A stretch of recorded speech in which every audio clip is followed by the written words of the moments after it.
Paring Alan. Paring Alan, pasensya ka na kagabi ah.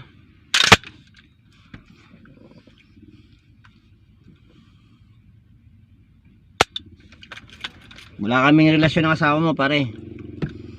Nagpakatino lang ako nang dahil sa kanya dito sa Alamada. Kasi siya yung totoo kong naging kaibigan dito, Alan. Sa totoo lang, Alan.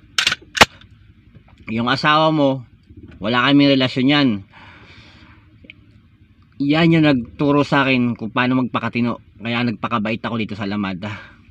Baka isipin mo, mag-shota kami. Huwag kang mag-iisip ng ganun, pare.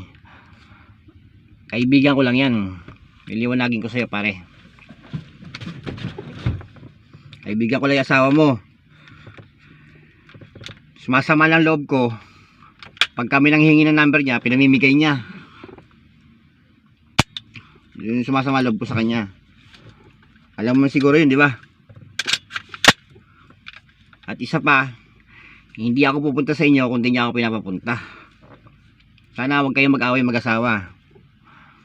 Unawain mo siya, ako inunawa ko siya kahit gaano ka kulit, di ba?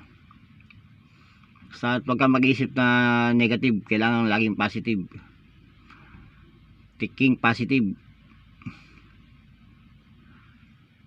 Laging positive. Magkaibigan lang kami niyan, pare. Asama lang loob ko na ganun, pumapayag siya na niloko siya ng tao.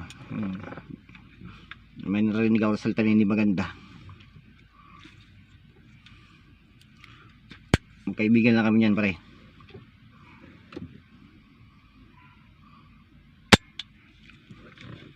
Ganun yung pare.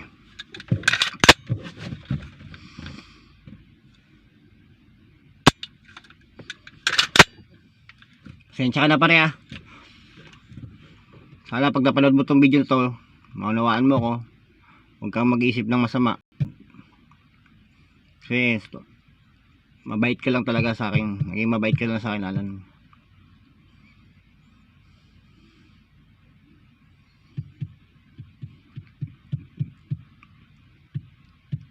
Wala lang akong ibang mahiling sa'yo.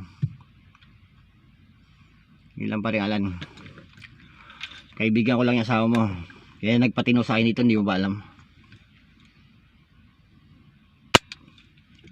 Alam ko marami ka naririnig ng chismis. Nanahimik ka lang, pero hindi totoo yun, pare. Ako nagsasabi sa'yo, pare. Asawa mo para sa'yo. Sa'yo lang yan, pare. Walang makikialam yan habang nandito ako, pare. Babantayan ko yan, pare. Para sa'yo, pare. Kaya nga tinatanong kita, pag nakapatay ako, dadalawin mo ako eh. Pag nakapatay ako lang dahil sa asawa mo. Pagtatanggol ko yan, pare. Pagtatanggol lang kita. Yun lang, pare. Pasensya ka na, pare.